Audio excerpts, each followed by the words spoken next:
तो ये दोनों प्रोड्यूस हुए, यानी कि मेल गैमेट यहाँ पर ट्रांसफर हुआ स्टिग्मा के ऊपर, ये फीमेल गैमेट था ओवम, इनका फ्यूजन हुआ, जाइगोट बना, और जाइगोट से फिर से आगे क्या बना, एम्ब्रियो, और एम्ब्रियो से फाइनल एक नया प्लांट डेवलप हो जाता है, दैट इज कॉल्ड फर्टिलाइजेशन या सेक्सुअल रिप्रोडक्शन। ठीक है, तो आगे देखते हैं हम लोग इसमें नेक्स्ट क्या होगा। तो देखो, अगर मैं बात करता हूं, जो फ्लावर होता है, फ्लावर होता है सेक्सुअल रिप्रोड्यूसिंग यूनिट। ठीक, मतलब कि flower according to the Goethe is a modified shoot and thalamus is modified stem. क्यों होता है अभी बात करेंगे हम लोग। यहां पर देखते हैं हम लोग पार्ट्स ऑफ फ्लावर, क्या देखेंगे, पार्ट्स ऑफ फ्लावर, यानी कि फ्लावर के कितने पार्ट्स होते हैं, parts of flower,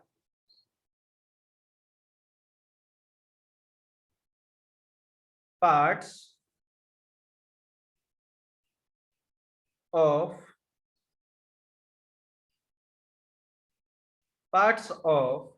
flower, parts of flower. तो देखो, फ्लावर के बेसिकली 4 पार्ट्स होते हैं। सबसे नीचे की तरफ यहां पे दिख रहा होगा आपको सेपल, सेपल यानी कि कैलिक्स होता है। Colourful part is called Corolla, यानी कि इसकी यूनिट होती है पेटल, ये यूनिट है सबकी, ध्यान रखिएगा, दीज आर द यूनिट। ठीक है, ये कैलिक्स की यूनिट होती है सेपल। इसके बाद अगर हम बात करते हैं कैलिक्स, कोरोला, ये एंड्रोशियम, एंड्रोशियम की यूनिट होती है स्टेमन, और ये होता है गाइनोशियम, गाइनोशियम की यूनिट होती है पिस्टिल। गाइनोशियम के अगर हम बात करते हैं, यानी कि पिस्टिल, पिस्टिल के 3 पार्ट होते हैं। सबसे ऊपर की तरफ ये होता है स्टिग्मा, लॉन्ग ट्यूब स्टाइल, और नीचे का बेसल पार्ट होता है ओवरी, ओवरी के अंदर प्रेजेंट होते हैं ओव्यूल। ठीक है, मतलब अगर हम बात करते हैं इसको हिंदी में, तो देखो हिंदी में यानी कि स्टाइल, स्टिग्मा, ठीक है, एंड्रोशियम, गाइनोशियम एंड ओवरी, ये इसके पार्ट्स होते हैं। ठीक, अब आगे देखते हैं हम लोग, इसके आपके पार्ट्स आपको पता लग गए होंगे कि how many parts of flower present. तो प्लांट्स के बेसिकली, सॉरी, फ्लावर के 4 पार्ट्स होते हैं। कितने पार्ट्स होते हैं, 4। कौन कौन सा, first one is the sepal, दूसरा पेटल, फिर स्टेमन और पिस्टिल। यानी कि सेपल की अगर मैं यूनिट की बात करता हूं तो होता है कैलिक्स, ठीक है। पेटल के बात करता हूं, कोरोला, पेटल यूनिट है। उसके बाद थर्ड आता है एंड्रोशियम, यूनिट इज स्टेमन, और फोर्थ होता है गाइनोशियम, यूनिट इज पिस्टिल या कार्पेल। ठीक है, अब इसके बाद अगर हम नेक्स्ट की बात करते हैं, तो हम यहाँ पर पढ़ते हैं बेसिकली 12th क्लास का जो चैप्टर है, हम कैप्सिला के बारे में पढ़ते हैं। किसके बारे में पढ़ते हैं, कैप्सिला। कैप्सिला को हम टिपिकल एंजियोस्पर्मिक प्लांट भी बोलते हैं। क्या बोलते हैं, टिपिकल एंजियोस्पर्मिक प्लांट, ये कैप्सिला इंपॉर्टेंट है, याद रखिएगा, ये टिपिकल एंजियोस्पर्मिक प्लांट होता है। कैप्सिला की जो क्लास होती है डाइकोटिलिडनी, सब क्लास पॉलीपटेली, इसकी सीरीज थैलेमी फ्लोरी, ऑर्डर होता है पैराइटेल्स। आपको जो याद करना है केवल वो इतना याद रखना है, आपको क्लास याद रख लेना आप केवल, ठीक है। आपको ये क्लास याद रखना है, ऑर्डर याद रखना है, फैमिली क्रूसीफेरी, जीनस कैपेसिला, और स्पीसीज होता है ब्रूसा पेस्टोरिस। इसका लोकल नेम होता है स्फेयार्ड पर्सी। ये बेसिकली क्या होती है, एक एनुअल वीड होता है जो विंटर सीजन में वीट के साथ ग्रो करता है।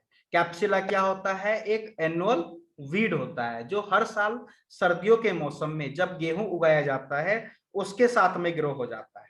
ठीक है, तो याद रखना ये एनुअल वीड होता है, और इसको हम टिपिकल एंजियोस्पर्मिक प्लांट भी कहते हैं। किसको, कैप्सिला को, यानी कि capsella is also called typical angiospermic plant. हाँ, तो इसका क्लासिफिकेशन याद रखिएगा। ठीक, ये क्वेश्चन आता है कि which plant is also called typical angiospermic plant, तो टिपिकल एंजियोस्पर्मिक प्लांट होता है कैपिसिला। नेक्स्ट आता है, अगर हम देखते हैं इसमें, देखो एंजियोस्पर्म का डेवलपमेंट कब हुआ था, किस ईयर टाइम पे इनका डेवलपमेंट हुआ। देखो एंजियोस्पर्म का जो ओरिजिनेशन की अगर मैं बात करता हूं, ये ओरिजिनेट हुए थे मीजोजोइक एरा में। कौन से एरा में? मीजोजोइक एरा में, ठीक है, यानी कि ओरिजिनेट इन मीजोजोइक एरा।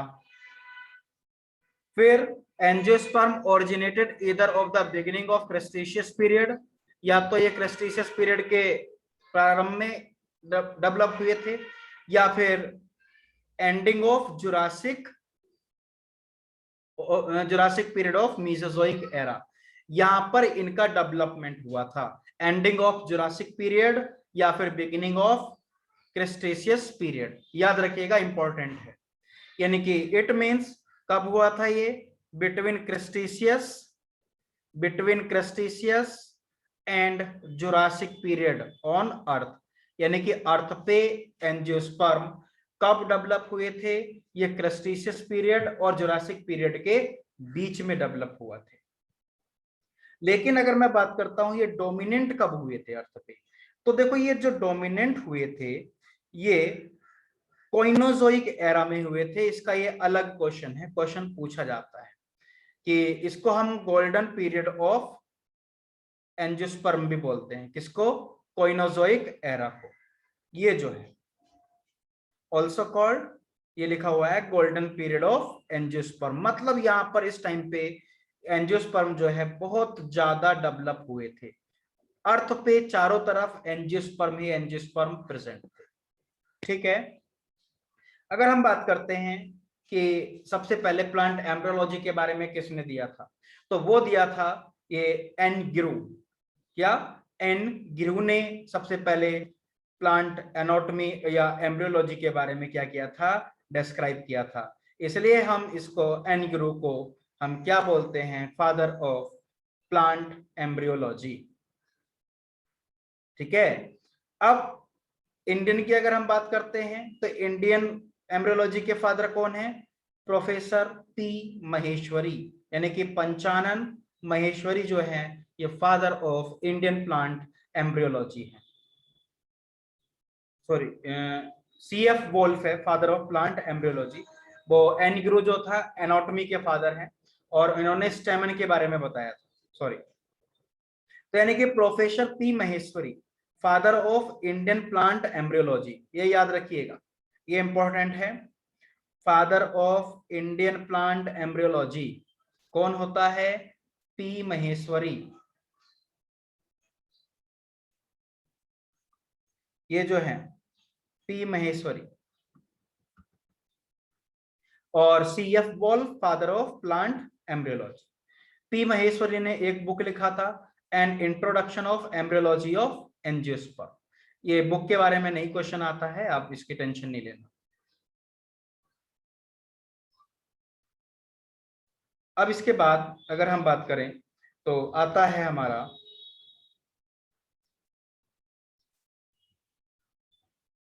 इसके बाद हमारे पे आएगा, यानी कि देखो फिर से मैंने पार्ट्स ऑफ फ्लावर आपको दिखाया है जो हम अभी पढ़ ही रहे थे जस्ट, कि देखो ये स्टेमन है।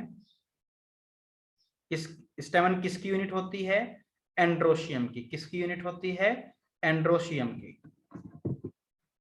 It is the unit of androecium.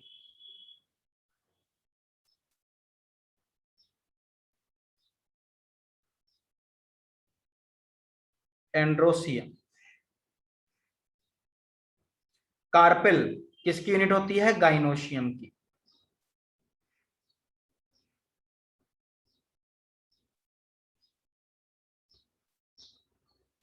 Gynoecium.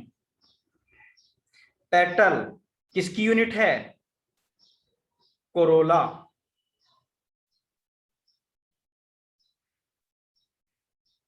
ये कोरोला की यूनिट होती है, ठीक है। सेपल किसकी यूनिट होती है? कैलिक्स।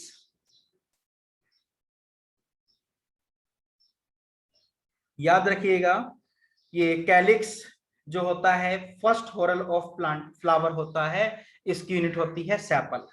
सेकंड होरल होता है कोरोला, उसकी यूनिट होती है पेटल। थर्ड होता है एंड्रोशियम, यूनिट होती है स्टेमन। और फोर्थ होता है गाइनोशियम, यूनिट होती है उसकी पिस्टिल या कार्पेल। स्टेमन के 2 पार्ट होते हैं, एंथर और फिलामेंट। गाइनोशियम के 3 पार्ट होते हैं, स्टिग्मा, स्टाइल और ओवरी। ये 3 पार्ट होते हैं गाइनोशियम के। स्टेमन के 2 पार्ट, बाइलोब्ड एंथर और थिन लॉन्ग फिलामेंट। ठीक है, तो इस चीज को आप जरूर याद रखिएगा। ये पार्ट्स ऑफ फ्लावर है जो हम पढ़ चुके हैं, इससे अगली स्लाइड भी हमारी सेम वैसे ही है।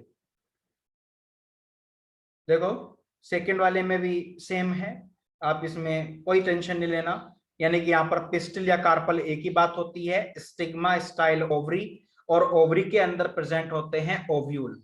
ओव्यूल किस में ट्रांसफॉर्म हो जाएंगे? ओव्यूल हो जाते हैं हमारे सीड में। ठीक है, ये याद रखना। और जो थैलेमस होता है, इसका अपर पार्ट जो होगा ब्रॉड होता है, स्फेरिकल होता है, जिसको हम रिसेप्टेकल बोलते हैं। ये जो पार्ट है ना, ये वाला, ये थैलेमस होता है।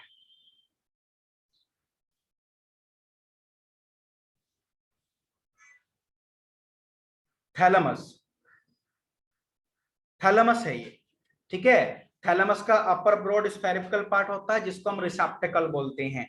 नीचे पेडंकल प्रेजेंट होता है, ये सेपल है, जिसकी यूनिट मैंने क्या बताया था अभी, सेपल को कैलिक्स बोला था। ये जो है कलरफुल पार्ट, इसको पेटल बोलते हैं, कोरोला। ये एंड्रोशियम है, यानी कि स्टेमन यूनिट है इसकी। और ये गाइनोशियम है, यूनिट स्टिल होती है। ठीक है, अगर हम इसके बाद बात करते हैं, देखो कैलिक्स और कोरोला की अगर मैं बात करता हूं, ये दोनों पार्ट होते हैं accessory reproductive part of flower. मतलब क्या होता है कि ये फ्लावर के अंदर एसेसरी पार्ट है। यानी कि कैलिक्स की अगर मैं बात करता हूं, कैलिक्स करता है protect flower in bud stage.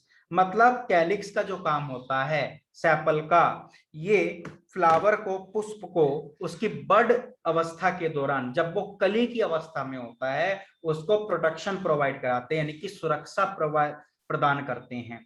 ठीक है, जो पेटल होता है, जिसको हम कोरोला कहते हैं, कोरोला होता है colourful part of flower.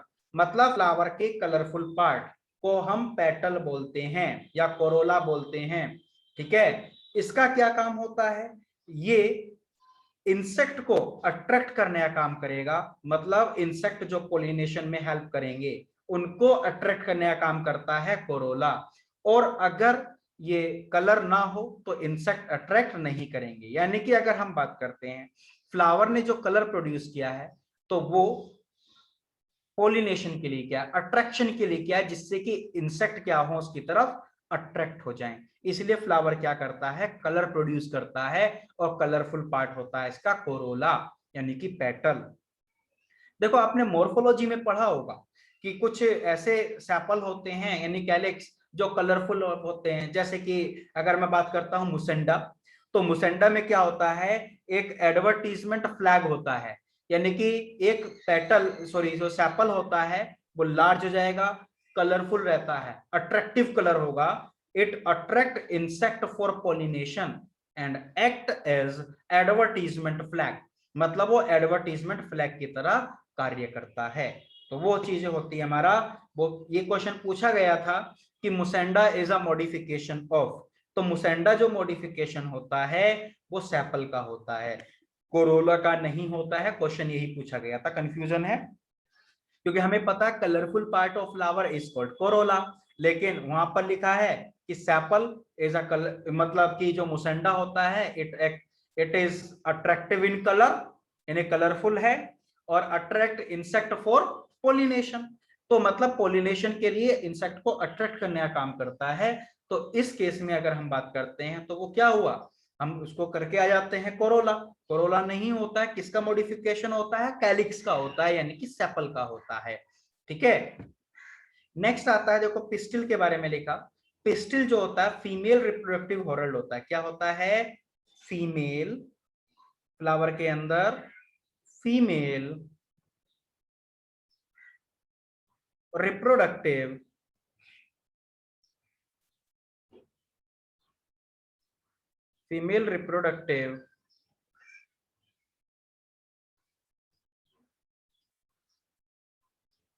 Part, female reproductive part होता है। इसके 3 पार्ट होते हैं। सबसे पहला होता है स्टिग्मा, दूसरा स्टाइल और तीसरा ओवरी। देखो ये जस्ट नीचे इसमें मैंने डायग्राम दिया है इसमें आपके लिए। Stigma, style, ovary. ओवरी के अंदर ये जो पार्ट है, ये यूनिट, इसको हम बोलते हैं ओव्यूल। देखो आगे दिखाया गया है, इसको यहां लिख देता हूं मैं, ओव्यूल।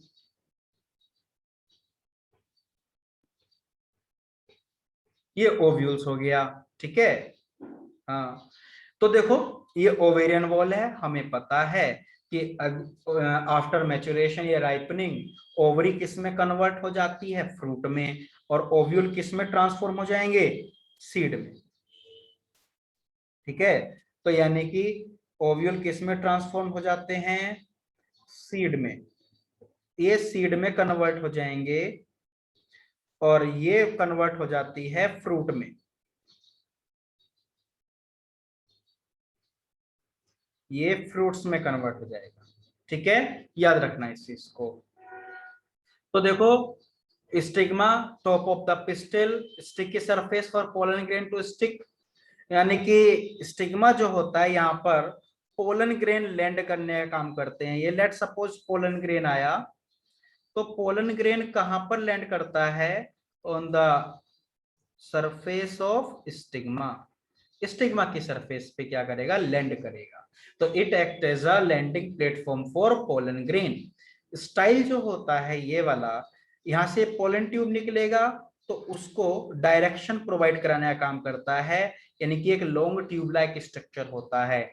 ओवरी की अगर मैं बात करता हूं तो ओवरी होता है basal bulk part in which ovules are present. क्या प्रेजेंट होते हैं? ओव्यूल से प्रेजेंट होते हैं। तो इसके अंदर ओव्यूल्स किस में कन्वर्ट हो जाएंगे? सीड में। और ओवरी किस में कन्वर्ट हो जाएगी? ओवरी कन्वर्ट हो जाती है अपनी फ्रूट में, ठीक है। नेक्स्ट है पार्ट स्टेमन। देखो स्टेमन के 2 पार्ट होते हैं, एक तो एंथर होता है और दूसरा पोलन। एंथर और फिलामेंट। एंथर जो होता है ये बाइलोब्ड होगा। देखो एंथर कुछ नेक्स्ट डायग्राम में दिया हुआ है, कोई टेंशन नहीं लेना। ये मैंने बाइलोब्ड स्ट्रक्चर बनाया और इसके नीचे ये आपका फिलामेंट लगा दिया। तो ये जो होता है bilobed structure that is called anther. ये एंथर है और ये जो होता है ये फिलामेंट है। ये फिलामेंट, ठीक है। हाँ, तो एंथर जो होता है बाइलोब्ड होता है, स्फेरिकल बाइलोब्ड स्ट्रक्चर होता है। और फिलाम एंथर को कौन हेल्ड करता है? होल्ड करने का काम करता है फिलामेंट, जिसको हम तंतु बोलते हैं। यानी कि एंथर को कौन रोक के रखेगा, ऊपर उठाए रखेगा? वो फिलामेंट का काम होता है। किसका काम होता है? फिलामेंट का काम होता है। देखो नेक्स्ट स्ट्रक्चर देख लेते हैं, दोनों का कंबाइन आ जाएगा, एंथर और फिलामेंट का। तो देखो ये स्टेमन का स्ट्रक्चर है। This is the bilobe structure that is called anther. और ये long thin filament like structure is called, यानी कि इसको हम फिलामेंट बोलते हैं। ये कार्पल का स्ट्रक्चर है, यानी कि पिस्टिल। कार्पल और पिस्टिल मतलब एक ही होता है।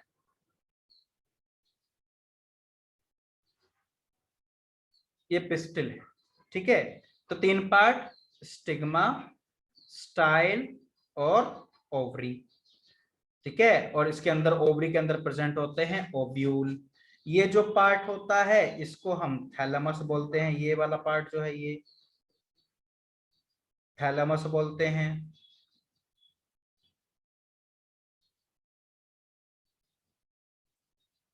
थैलेमस, ठीक है। इसको हम थैलेमस कहते हैं। अब हम देखते हैं यहाँ पर थैलेमस, ये आपको समझ में आ गया होगा, होप फॉर द बेस्ट। अब फ्लावर के बारे में कुछ हिस्टोरिकल चीजें पढ़ लेते हैं, मोस्ट कॉमन है, हर एक जगह यही मिलेगा देखने के लिए, कोई टेंशन वाली बात नहीं। देखो, flower is a modified shoot. Flower क्या होता है? मॉडिफाइड शूट होता है। देखो अब what is the meaning of shoot? Shoot किसे कहते हैं? ये जो एक वर्ड है शूट, इसका मतलब क्या होता है? शूट का मतलब होता है स्टेम प्लस लीव्स। मतलब stem with leaf is called shoot. मतलब जिस स्टेम पे लीफ प्रेजेंट हो तो उसे हम शूट कहते हैं, याद रखिएगा इस चीज को। यानी कि शूट और स्टेम सेम चीज नहीं होता है। शूट का मतलब होता है स्टेम विद लीफ, ठीक है, और स्टेम में लीफ प्रेजेंट हो ना हो वो अलग चीज होती है, ठीक। तो एक साइंटिस्ट थे हमारे, गोयथे। कौन थे? गोयथे। मैंने शुरू में ही बोला था, गोयथे के अकॉर्डिंग जो फ्लावर होता है, फ्लावर इज मॉडिफाइड शूट। क्यों होता है? क्योंकि इसके अंदर नोड, इंटरनोड और लीव्स प्रेजेंट होती हैं, ठीक है। तो देखो, which show favourable adaptation for reproduction through a special method. Flower has a small और long stalk like structure is called pedicel. मतलब जिसको हम फ्लावर स्टॉक बोलते हैं, वो उसका नाम होता है पेडिसील, ठीक है। पीछे डायग्राम में दिखाया गया था आपको pedicel. Free end of pedicel is flatten और dome shape is called thalamus. मैंने जस्ट अभी आपको दिखाया था थैलेमस, फ्री एंड। देखो फिर से, इसको मैंने थैलेमस बताया था। और जो फ्लावर स्टॉक होती है उसको बोलते हैं पेडिसील। क्या बोलते हैं? पेडिसील बोलते हैं, ये याद रखिएगा। हाँ, तो देखो, thalamus is a type of modified stem. देखो थैलेमस को स्टेम क्यों बोला है? क्योंकि स्टेम का एक बेसिक नेचर होता है, यानी कि उस पे नोड और इंटरनोड उपस्थित होते हैं। यानी कि इसमें क्या होते हैं, अगर मैं बात करता हूं थैलेमस में 4 नोड प्रेजेंट होती है। कितने प्रेजेंट होती हैं? 4। अब ये 4 कौन कौन सी होंगी, देखते हैं इसको। देखो 4 नोड की मैंने बात की है, तो 4 नोड कौन कौन सी होंगी? Thalamus is a modified stem on which nodes and internode are present। मतलब इसमें क्या उपस्थित होता है? नोड और इंटरनोड प्रेजेंट होता है। अब देखते हैं इसमें नोड एंड इंटरनोड है। तो नोड जो होती है बेसिकली फ्लावर के अंदर बहुत ही रिड्यूस स्ट्रक्चर होती है। क्या होती है? बहुत ही रिड्यूस स्ट्रक्चर, बहुत छोटी सी स्ट्रक्चर होती है। और जब छोटी स्ट्रक्चर है तो उसमें क्या होगा? देखो, जो सबसे नीचे की तरफ होगा, सबसे नीचे की तरफ होगी फर्स्ट नोड, उस पे ग्रो करता है हमारा कैलिक्स। क्या ग्रो करता है? कैलिक्स, जिसकी यूनिट होती है सेपल। देखो, nodes are present very close to each other and internode are very small, highly reduced in the thalamus। मतलब बहुत ही छोटी होती हैं इंटरनोड, बहुत छोटी। The whorl present in the flower is called modification of leaves।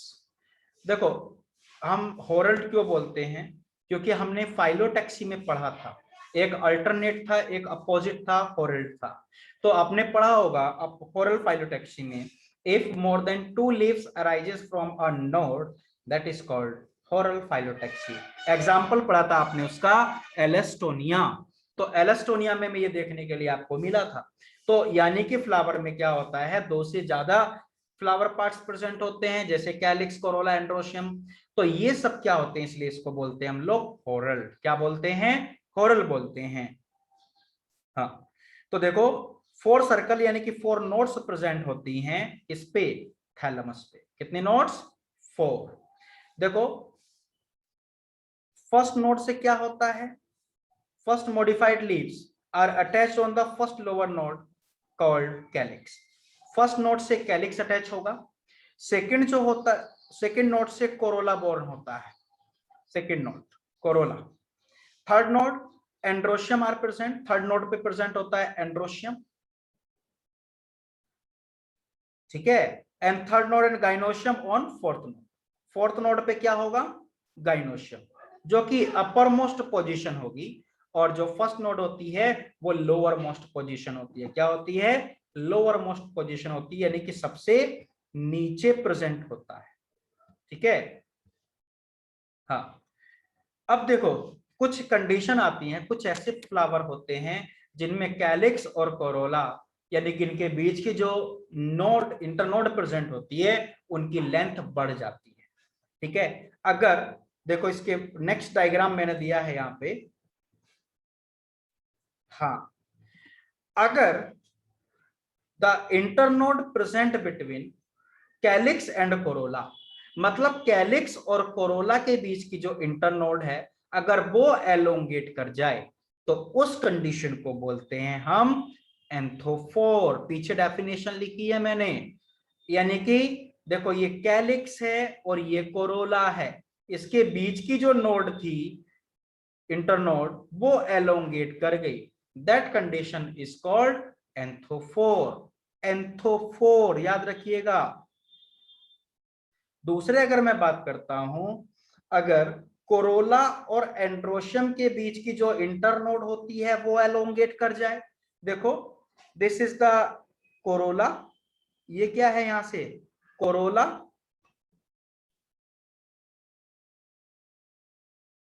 ये Corolla है, और यहां पर क्या है, ये एंड्रोशियम है। इसमें क्या हुआ, यहाँ पे जो इंटरनोड था वो एलोंगेट कर गया यहां से यहां तक, देखो ये रहा। तो इस कंडीशन को बोलते हैं एंड्रोफोर। क्या बोलते हैं, एंड्रोफोर, याद रखिएगा। एंथोफोर का मतलब होता है बेसिकली, अगर हम बात करते हैं एंथोफोर का, कैलिक्स और कोरोला के बीच की जो नोड है इंटरनोड वो एलोंगेट कर जाए, ठीक है। और एंड्रोफोर में कोरोला और एंड्रोशियम की, और तीसरा होता है यदि गाइनोशियम और एंड्रोशियम के बीच के इंटरनोड एलोंगेट कर जाए तो उसको बोलते हैं, देखो यहां पर एंड्रोगाइनोफोर, यानी कि अगर किसी में इसको गाइनोफोर बोलेंगे, एंड्रोशियम और गाइनोशियम के बीच की इंटरनोड एलोंगेट की ये वाली, इसको बोलते हैं गाइनोफोर। और अगर किसी फ्लावर में दोनों कंडीशन प्रेजेंट हो, एंड्रोफोर और गाइनोफोर, तो उसको बोलते हैं गाइनेंड्रोफोर या एंड्रोगाइनोफोर, ठीक है। याद रखिएगा 4 कंडीशन होती हैं, और इन सब कंडीशन को एक कॉमन नाम में बोलूं तो उसको बोलते हैं हरकोगेमी। क्या बोलते हैं, हरकोगेमी, याद रखिएगा, हरकोगेमी, हरकोगेमी बोलते हैं इसको। हाँ, तो इस कंडीशन को बोलते हैं हम लोग हरकोगेमी, यानी कि ये जो कंडीशन है, यानी कि length of internode present in a flower is variable, that condition is called hercogamy। अब देखो यहां पर हम देखते हैं मोनोकार्पिक प्लांट क्या होता है। मोनोकार्पिक प्लांट का मतलब होता है कि जिसमें क्या होता है, the plants in which flowering and fruiting take place only one place, यानी कि अगर किसी फ्लावर में या किसी प्लांट में केवल लाइफ में एक बार ही क्या हो,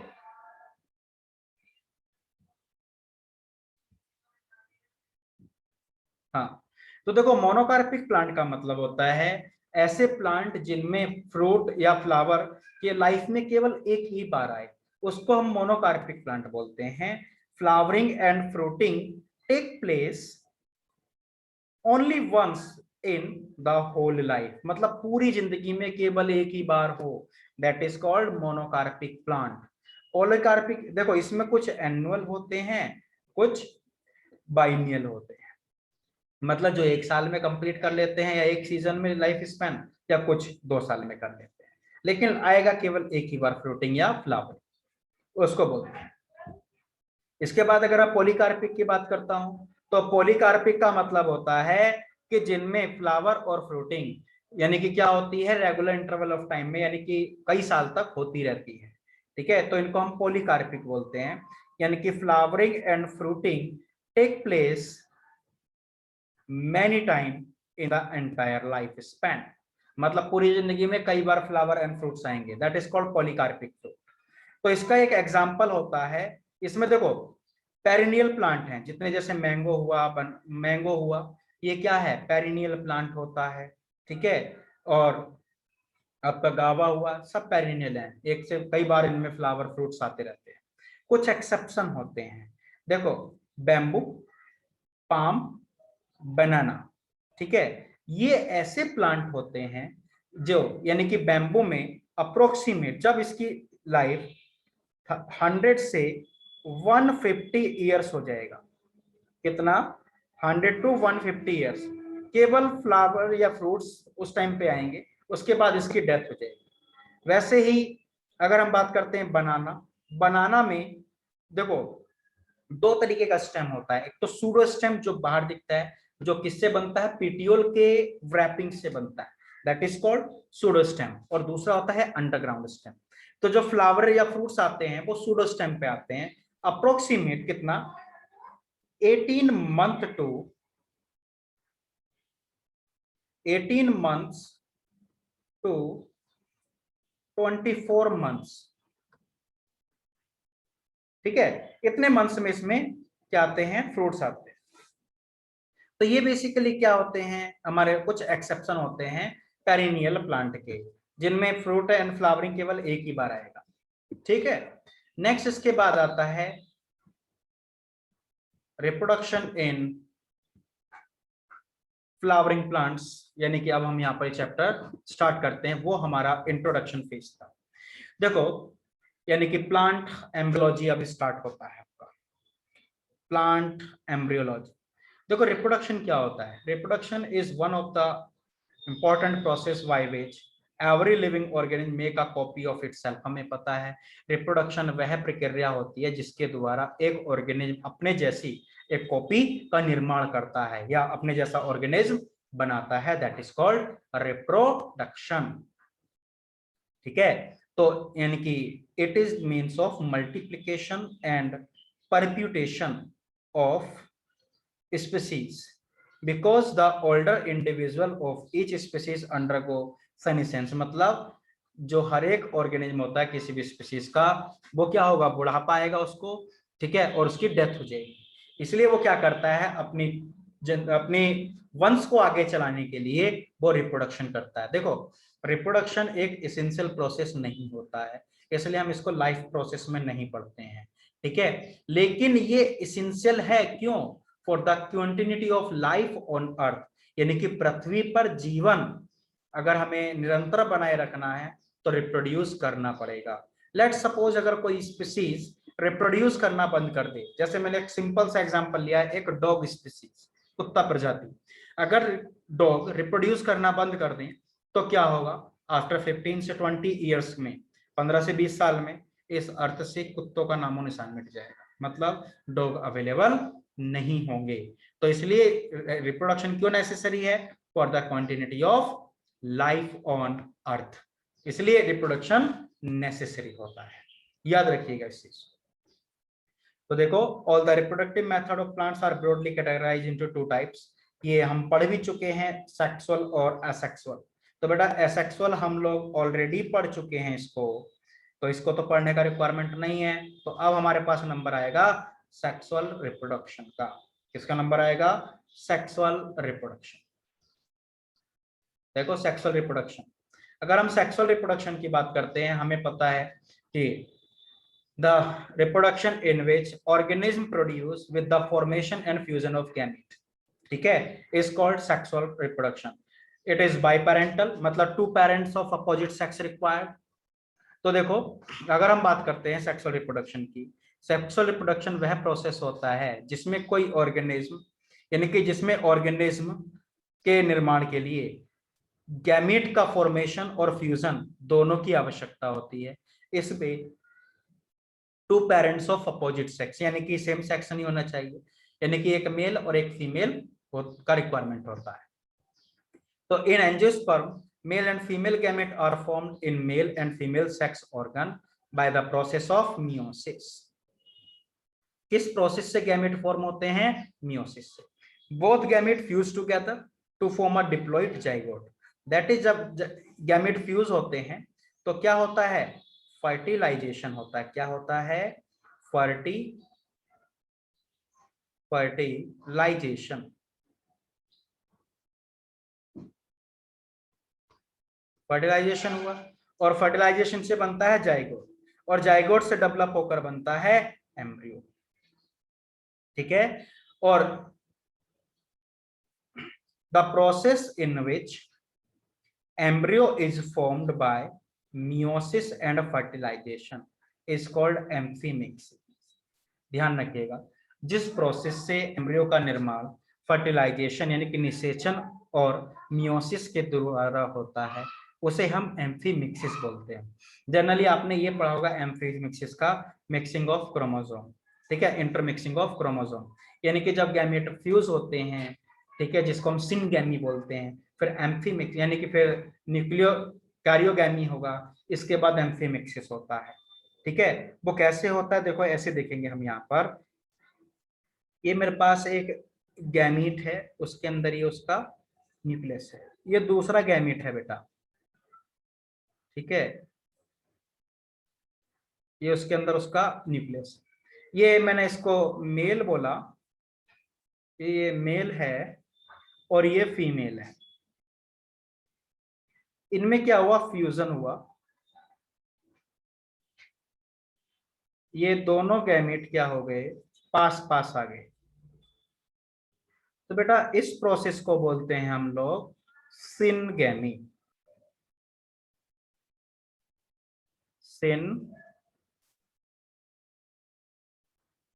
सिनगैमी। इसके बाद इनका जो न्यूक्लियस है एक सेल के अंदर आ जाएंगे, यानी कि न्यूक्लियस आपस में कनेक्ट हो गए। इसको बोलते हैं बेटा कैरियोगैमी। कैरियोगैमी। कैरियोगैमी के बाद क्या होगा? इसमें जो इसके जेनेटिक मटेरियल थे वो आपस में मिल जाएंगे और एक 2n स्ट्रक्चर बनाएंगे। That 2n structure is called zygote. इसको हम जाइगोट बोलते हैं और ये प्रोसेस हुआ एम्फीमिक्सिस। एम्फीमिक्सिस याद रखिएगा, इसको एम्फीमिक्सिस बोलते हैं। ठीक है, तो सिनगैमी जो होता है ये फर्टिलाइजेशन का पार्ट होता है। क्या होता है? फर्टिलाइजेशन का पार्ट। ठीक है, but syngamy is not the fertilisation. Fertilisation के रिजल्ट में एक जाइगोट बनता है, लेकिन इसमें जाइगोट बने इसकी कोई गारंटी नहीं है। इसको हम फर्टिलाइजेशन बोलते हैं। फर्टिलाइजेशन।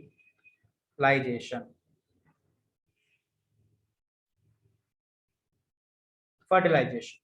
ठीक है, तो ये सब चीजें होती हैं। इसके बाद आप इसको नोट करते चलिएगा।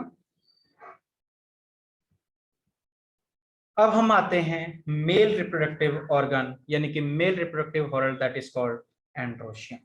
एंड्रोशियम की यूनिट होती है स्टेमन और टिस्टिल। तो देखो हर एक स्टेमन के दो पार्ट होते हैं, एक तो एंड्रोशियम सॉरी एंथर और दूसरा फिलामेंट। देखो बाइलोब्ड एंथर है, दो लोब्ड, लेफ्ट और राइट। दो लोब हो गए, लोब 1 लोब 2।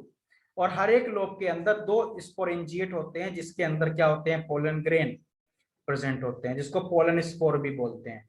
देखो फर्स्ट, इसको मैंने सेकंड बोला, ये थर्ड